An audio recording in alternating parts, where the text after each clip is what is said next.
The men's 200-meter heats at the World Championships are over, and let me tell you, this one definitely got out of control. If you are not watching the heats live, you really don't know what happened. So I'm not going to waste your time. I'm just going to, hop straight into the story, go all the way to the beginning and walk you all the way through to the end. Because we already know who the major players are.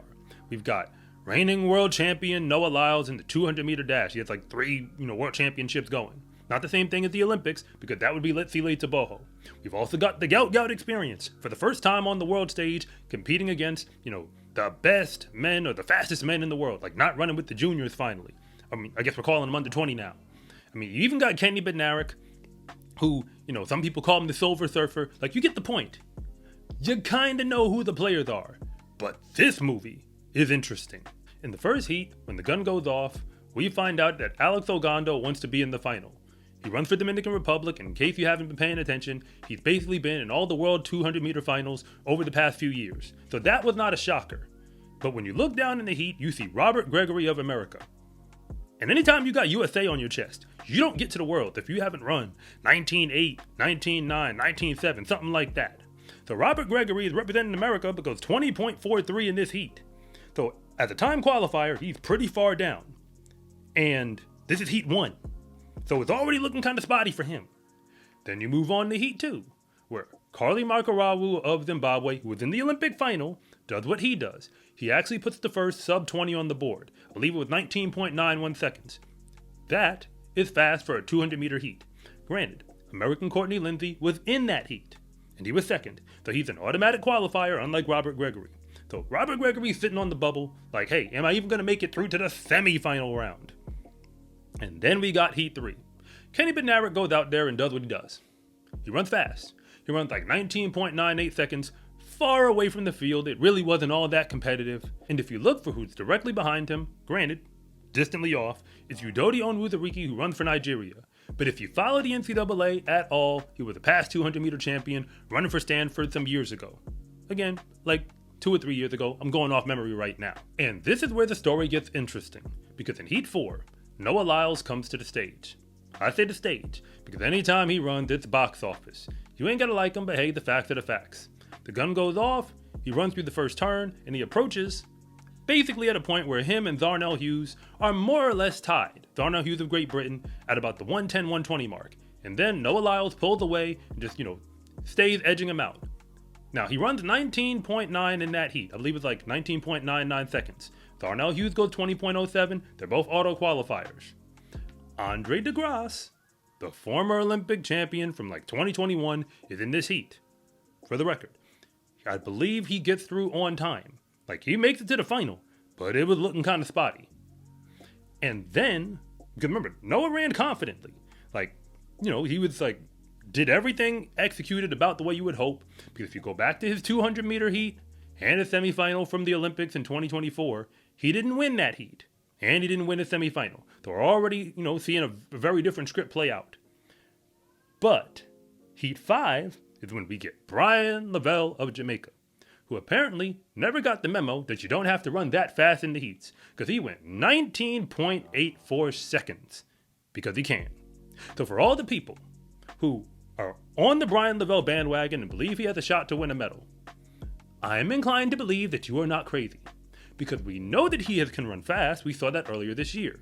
But now he's doing it again. Granted, you can't win a gold medal in the preliminary heats.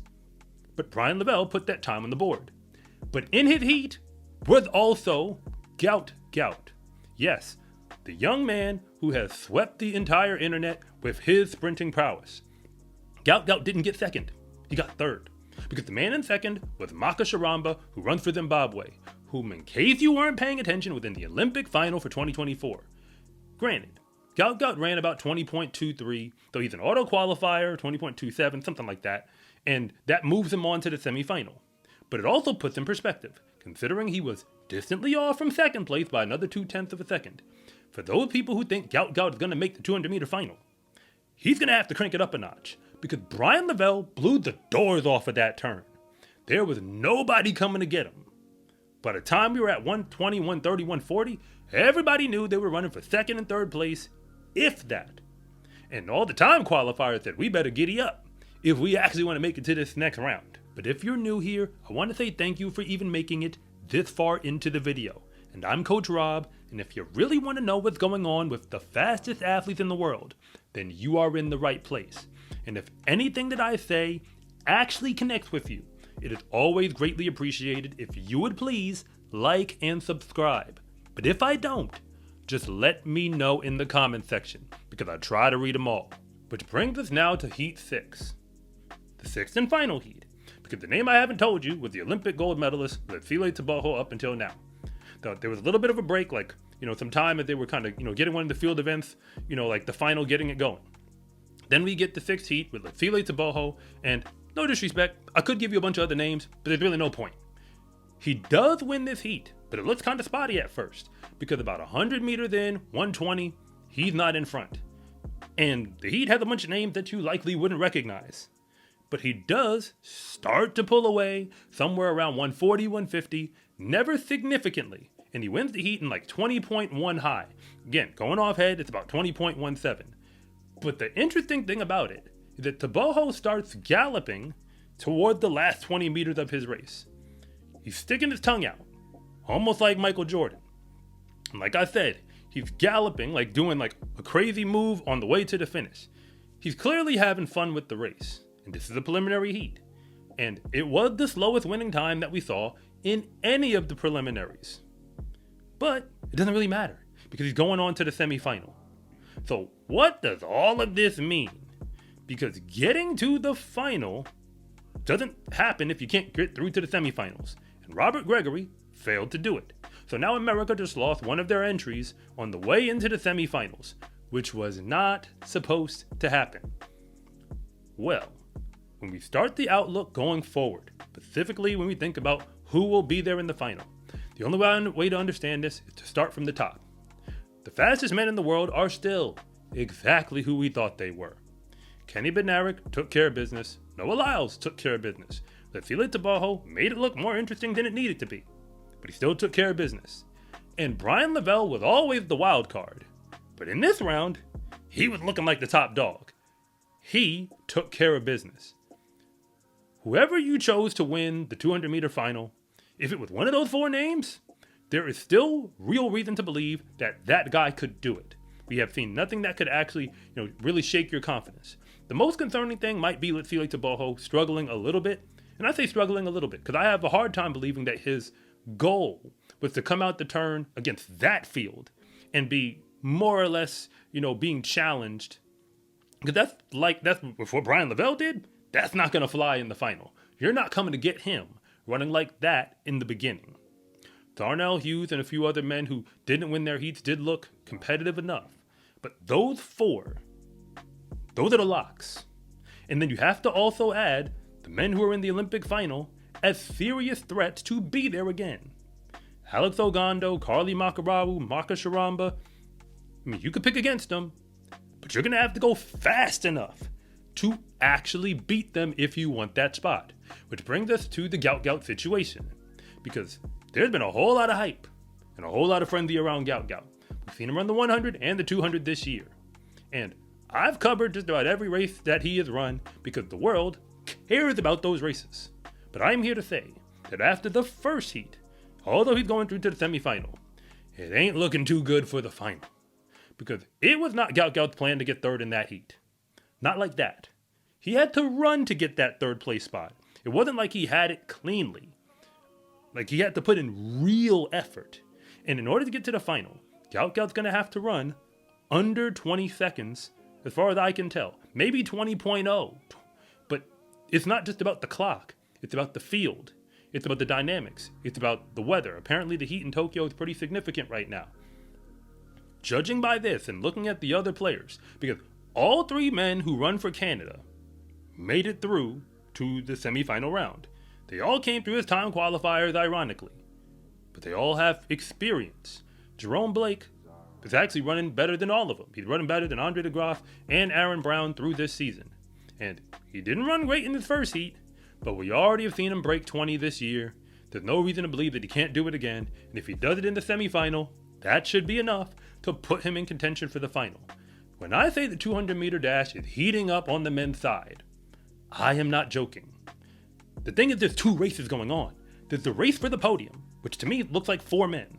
And there's the race to be in the final and jockey for position once you get there. To be real, if you're not on the podium, does it really matter that much if you're 5th, 6th, 7th, or 8th in the final? I mean, it might matter to you. And yeah, there's a little bit of prize money that, is handed out to the athletes depending on where you fall on that scale.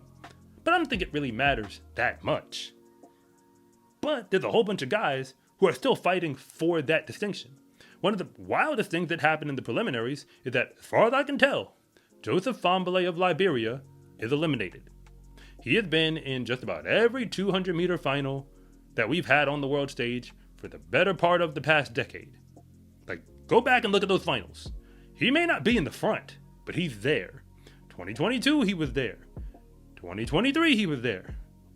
Going off of memory, I'm pretty sure he was there in 2024. Like, I think he was there in 2021, but again, I'd have to go back and dig. Joseph Fahnbulleh is that guy, but this year, I guess things just didn't work out. So the outlook going forward for the men's 200 is basically the fastest men in the world still are who we thought they were. But if the gold medal is what you want, I'm guessing, especially the way Bryan Levell is acting, he is not going to let these men, who clearly have the talent to go fast, run anything less than their best. Though, if you want to look at the clock, it's starting to feel like we're talking 19.4 this time. That's how it's starting to feel. It could be 19.5, but it's starting to feel like 19.4. And the pace is going to be the pace. Either you're going to go with it, or you're going to get left. Because unfortunately, they don't hand out medals after the preliminary heats. Only the strong will survive. In the sport of track and field, confidence is everything. Because when you win, that is just the moment when everybody else finds out what you already knew to be true. That fast is a lifestyle. Get your Fast is a Lifestyle track and field gear at scarecruiting.com/shop or use the link in the description below. It's a huge support to me and this channel, so I can continue to make you more content like this. And remember, it is always greatly appreciated if you would please like and subscribe.